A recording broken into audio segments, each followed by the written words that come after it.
At 7:42 a.m. on March 4, 1918, Seaman William Beast from Lisbon, Iowa, stood on the deck of the USS Cyclops, the largest collier in the United States Navy.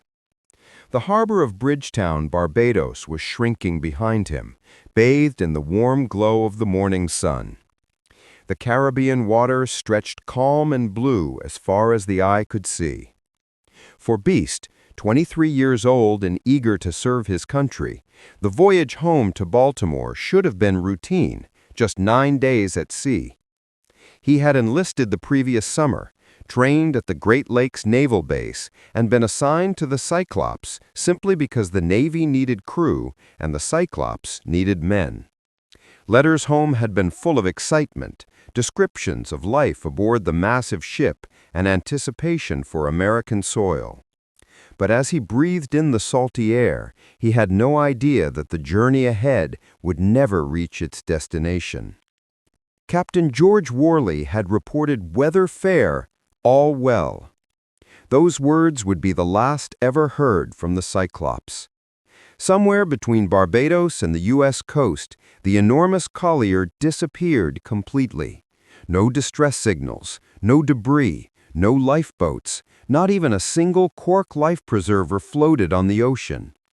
William Beast and the 308 men aboard vanished as though the sea itself had swallowed them. The Navy launched one of the largest search operations in its history. French and American vessels scoured thousands of square miles. Radio operators sent repeated calls. Nothing. It was as if the Cyclops had been erased from existence. Her disappearance remains the largest loss of life in U.S. naval history not directly involving combat. Over a century later, no trace of the ship has ever been found. The Cyclops was built as a workhorse, not a warship. Constructed by William Cramp and Sons in Philadelphia and launched on May 7, 1910, she was named after the one-eyed giants of Greek mythology. At 542 feet long, 65 feet wide, and displacing nearly 20,000 tons when fully loaded, she was among the largest vessels in the Navy. Her purpose was straightforward but vital, to carry coal to fuel the fleet. Without ships like her, even the most powerful battleships would sit idle, powerless without fuel. She could carry 12,500 tons of coal and transfer it to other vessels at sea using a complex system of cables and massive clamshell buckets, lifting 2 tons at a time. The newspapers called her a floating coal mine, a title she fully deserved. For 7 years, she served without major incident, sailing from the Baltic to the Caribbean, from Newport to Mexico, supplying fleets and supporting operations during the American occupation of Veracruz in 1914-15, even helping evacuate refugees caught in the chaos of revolution.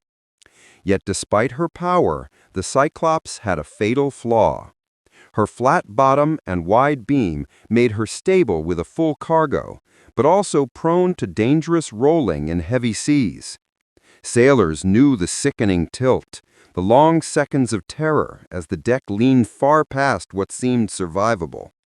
Sometimes the ship rolled 50 degrees one way, nearly as much the other. Fear was constant, but the crew learned to endure it. When America entered the Great War in April 1917, the Cyclops became a military asset. She was commissioned into the Navy on May 1, 1917, replacing her civilian crew with reservists, many of whom had never set foot on a ship. They were farmers, mechanics, salesmen, tradesmen, even a physician from Pennsylvania, teenagers from Baltimore, and men from big cities and rural areas alike. They were sent to the Cyclops because the Navy needed bodies, and this was where bodies went. Then there was the captain, Lieutenant Commander George Worley. Or so everyone thought. Investigators later discovered his true identity, Johann Friedrich Wichmann, born in Hanover, Germany in 1862. At 16, he had jumped ship in San Francisco and spent decades reinventing himself. By 1898, he commanded merchant vessels, some reportedly carrying illegal cargoes such as opium. Known for cruelty, he was feared and loathed by the sailors under him, earning the nickname the Damned Dutchman. Despite distrust from both officers and crew, the Navy needed his expertise with the Cyclops, the only captain who knew the ship inside out. His irrational command style created a demoralized and chaotic crew. Discipline was harsh but arbitrary.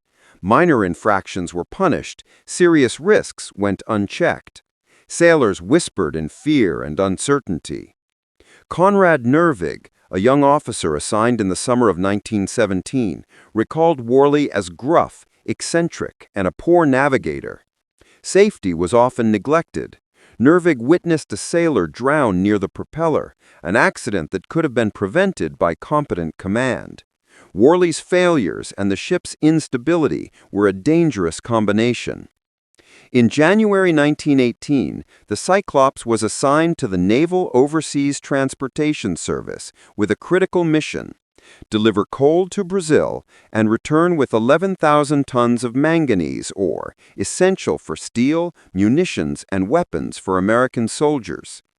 The ship departed Norfolk, Virginia on January 8, 1918, fully loaded, navigating icy winter waters. The voyage south was challenging. The Cyclops rolled violently in heavy seas, the damaged starboard engine adding to the danger. Upon reaching Rio de Janeiro, the manganese ore was loaded improperly, handled by men without experience and without the supervision of the executive officer, who Worley had confined due to a trivial dispute. The ship left Rio with its single engine damage unaddressed, carrying a heavy and unstable cargo, along with passengers whose presence fueled conspiracy theories. Alfred Gotch, the American consul in Rio, reportedly pro-German, and prisoners being transported back to U.S. incarceration. The Cyclops briefly stopped in Salvador for mail, then made an unscheduled visit to Barbados. Alarmingly, the ship was riding above the Plimsoll line, indicating it was dangerously overloaded. Worley claimed to need extra coal, but inquiries revealed the ship had more than enough. He also purchased excessive provisions, meat, flour, and vegetables far beyond what was needed for a 9-day voyage. Was he preparing for a longer journey, perhaps to Germany, or was he simply incompetent? On March 4, 1918, the Cyclops left Bridgetown Harbor, heading north toward Baltimore. Her last known radio message read, "Weather fair, all well, expected arrival March 13th. She never arrived. At first, the Navy assumed the ship might be delayed. German submarines patrolled the Atlantic, and wartime disruptions were common. But as days turned to weeks, concern became alarm. Ports up and down the coast reported nothing. The Cyclops had simply disappeared. No wreckage, no lifeboats, no bodies, nothing. On June 1, 1918, Assistant Secretary of the Navy Franklin Delano Roosevelt declared the Cyclops officially lost, all hands presumed dead. The official date of death for the 309 men aboard was set as June 14, 1918. Investigations revealed Worley's true identity and raised suspicions about pro-German sympathies. The ship had been sent into the Atlantic with a damaged engine, improperly loaded cargo, an inexperienced crew, and an unstable captain. The result was the largest non-combat loss in U.S. naval history not directly involving combat. Over a century later, no trace of the ship has ever been found. The Cyclops was built as a workhorse, not a warship. Constructed by William Cramp and Sons in Philadelphia and launched on May 7, 1910, she was named after the one-eyed giants of Greek mythology. At 542 feet long, 65 feet wide, and displacing nearly 20,000 tons when fully loaded, she was among the largest vessels in the Navy. Her purpose was straightforward but vital: to carry coal to fuel the fleet. Without ships like her, Even the most powerful battleships would sit idle, powerless without fuel. She could carry 12,500 tons of coal and transfer it to other vessels at sea using a complex system of cables and massive clamshell buckets, lifting 2 tons at a time.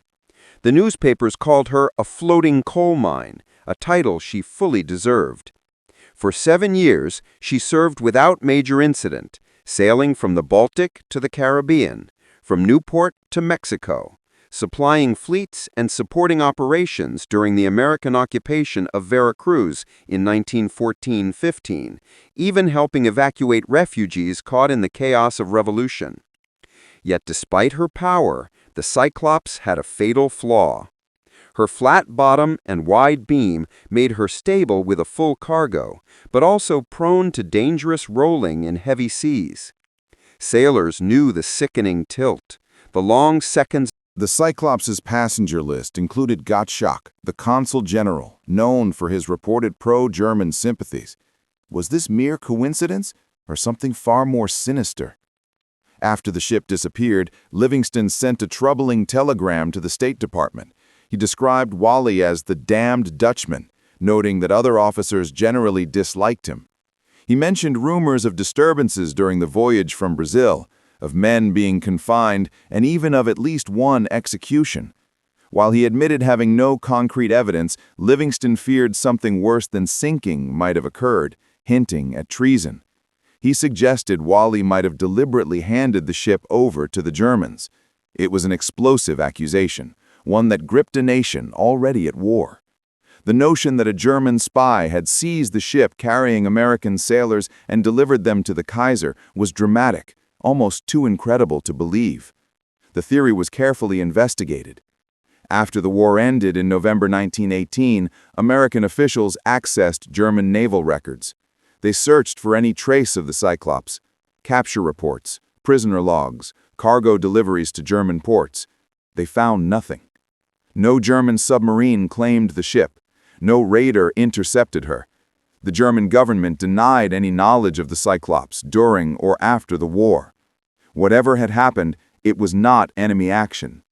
With treason ruled out, the question remained: what truly befell the Cyclops? Theories emerged, each trying to explain how a vessel the size of a football field could vanish without a trace. Some seemed plausible, others were fantastical. None could be confirmed. One theory blamed the manganese cargo.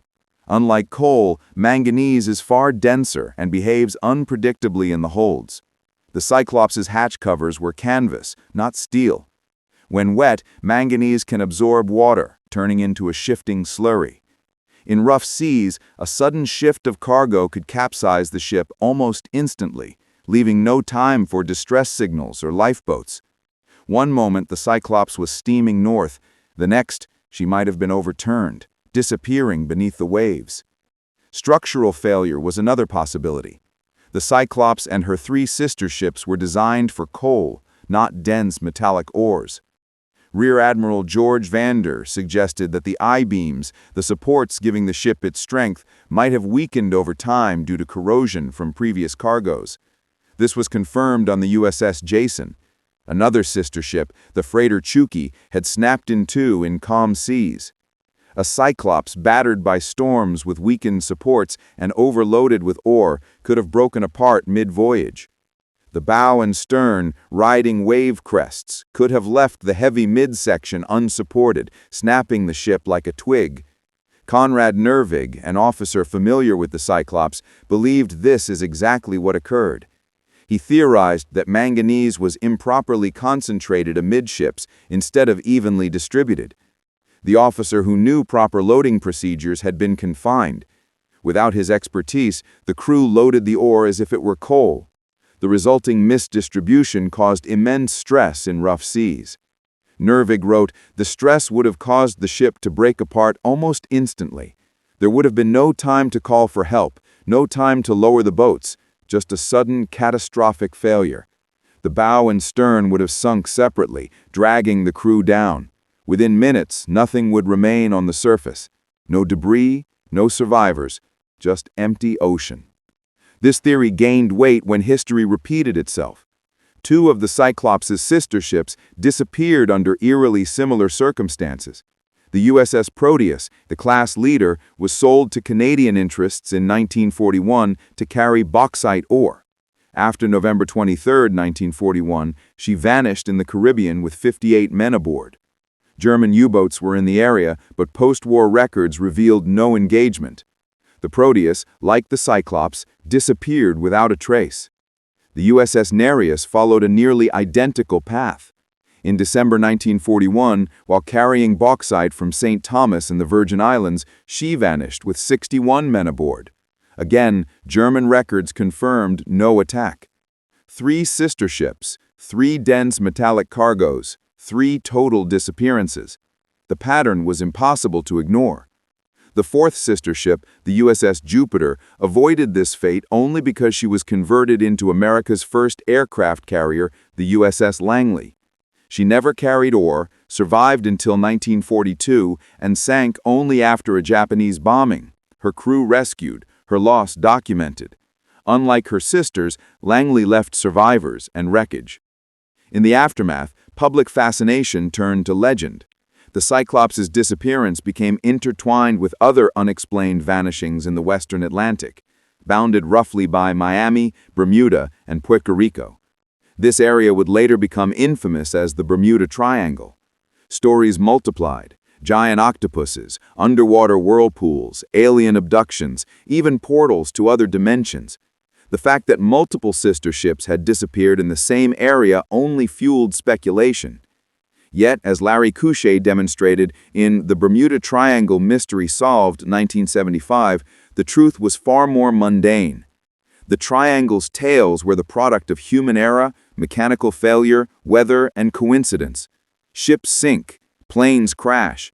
Dense traffic and treacherous waters mean some disappearances cluster geographically. No supernatural force is at work, just the unforgiving nature of the sea. The Cyclops did not vanish due to magic or enemy action. She disappeared because of overloading, structural weakness, poor leadership, and the Atlantic's merciless seas. Her fate was tragic, but entirely predictable. Families of the lost waited in vain for answers. Letters arrived from sailors like Edward Morgan Jr., cheerful notes about life at sea, which now became haunting reminders of lives cut short. Dr. Bert Jacob Asper's postmarked envelope survives at the Roosevelt Presidential Library, one of the few tangible relics of the ship. Among the lost was Lewis Hardwick, an African-American mess attendant from Atlanta. His son, Herbert Coco Kid Hardwick, would grow to become a boxing champion, never knowing his father's fate. Every name on the Cyclops manifests a story of sacrifice and unrealized potential. Decades passed. Then Marvin Barish, whose great-uncle Lawrence Merkel had been a fireman aboard, began researching the ship in 1997. Barish combed through naval archives, letters, photographs, and descendants' accounts. He located artifacts, reconstructed daily operations, and became the world's foremost Cyclops expert. In 1968, Navy diver Dean Horace believed he had found the wreck off Virginia, only to be thwarted by weather and naval priorities. Later searches failed. Horace passed away, taking his secret with him. Perhaps he had seen the Cyclops, perhaps one of her lost sisters. Advances in technology have located vessels once thought lost forever. Musashi, USS Lexington, USS Indianapolis. Barish believes the Cyclops may rest in the Puerto Rico Trench, more than 27,000 feet below the surface. The day technology allows us to explore those depths fully, we may finally find her. Barish also ensured recognition for the crew. Lawrence Merkel received a cenotaph and posthumous awards decades after his death. Congressman Andy Harris affirmed the duty to honor all 309 men. Even today, the Cyclops' story remains a solemn reminder. 309 men from Baltimore to Chambersburg, Lisbon to Atlanta, answered their country's call. They boarded a ship that should have returned them home, and they never came back. The Atlantic holds its secrets tightly. Unlike many ships, the Cyclops left no trace, no lifeboat, no cork life preserver, no piece of manganese ore. Only memory, research, and dedication keep her story alive. Their tragedy teaches us that disasters at sea are often the result of human decisions, overconfidence, mismanagement, and negligence, rather than mysterious forces. The Cyclops' fate was sealed before she ever left Barbados, yet her story endures, compelling us to remember the men who vanished beneath the waves.